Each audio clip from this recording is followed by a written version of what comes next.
Hello and welcome back to Neurodivergent Relationships with Dr. Kathy Marshak, where we explore the real, raw, and radiant truth behind neurotypical, neurodiverse partnerships.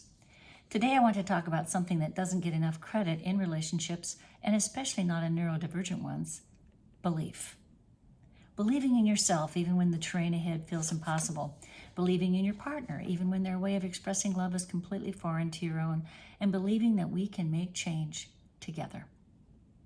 You don't have to have all the skills yet. You don't have to understand every step of the journey. But belief makes it easier to keep going. So today's podcast is entitled Team Light, the quiet power of believing in each other. The light we offer each other. One of my support group members said something beautiful recently after listening to a recorded session from the week before. She said, "I was at the event and just re-listened to it, and I'm so glad I did. I am so grateful for your belief in me. It felt personal, even though you believe in all of us. You speak the hard-to-hear truth, but you also understand and value both NTs and NDs. You encourage and inspire us to be true to ourselves."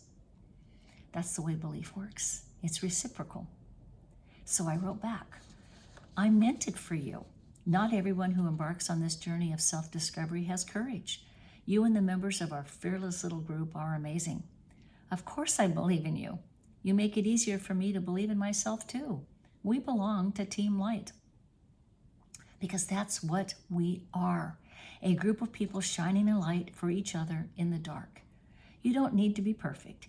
You just need to be willing to carry the torch sometimes for yourself or someone else. The detour that changed everything for me. I want to share a personal story with you, one that changed how I think about belief.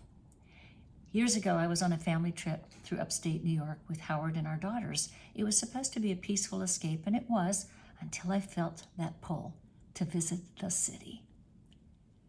"What do you think about going into Manhattan?" I asked Howard. Now, if you've lived with someone on the spectrum, you know what happened next. The anxiety kicked in hard. Howard was overwhelmed, terrified of traffic, of crime, of unpredictability. But I had this deep need to see New York City, so I booked a hotel right in the heart of Manhattan. I figured if we're going to do it, we're really doing it.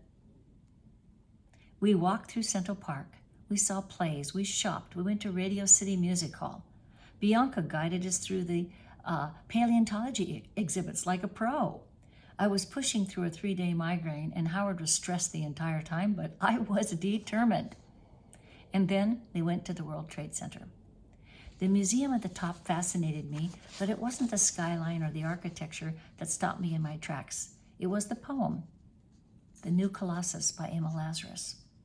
I'd never read it before, and when I did, I was flooded with something fierce and tender all at once. Here was a Jewish woman who couldn't vote.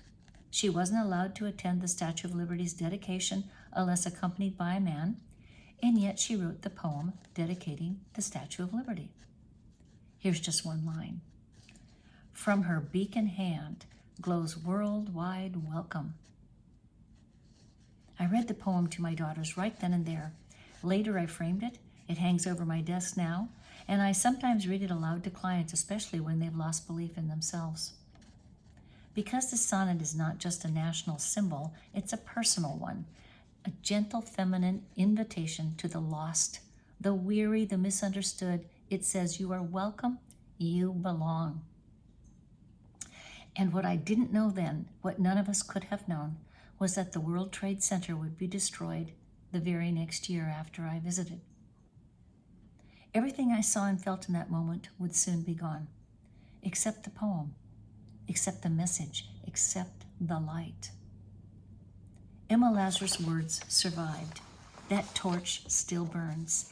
And now I understand why it moved me so deeply that day, because it wasn't just a detour. It was a turning point. Belief in neurodivergent relationships. Belief is more than optimism. It's an act of courage, especially in ND and T relationships. For the neurodiverse, belief often feels elusive. They may be told they're wrong, broken, or too much. They mask just to survive. And for the neurotypical partner, belief can be just as fragile. They may feel invisible, gaslighted, or starved for emotional reciprocity. But when we believe in one another, not for who we want each other to be, but for who we truly are, healing happens. This belief is at the heart of radiant empathy. It's the connection that helps us rise beyond the transactional into the transformational. And yes, even Dr. Kathy needs others to believe in her. That's the beauty of Team Light. We hold the torch for one another because we know what it's like to walk in the dark. Join Team Light. I want to invite you to reflect with me for a moment. Who believed in you when you didn't yet believe in yourself? Whose torch helped you find your way again?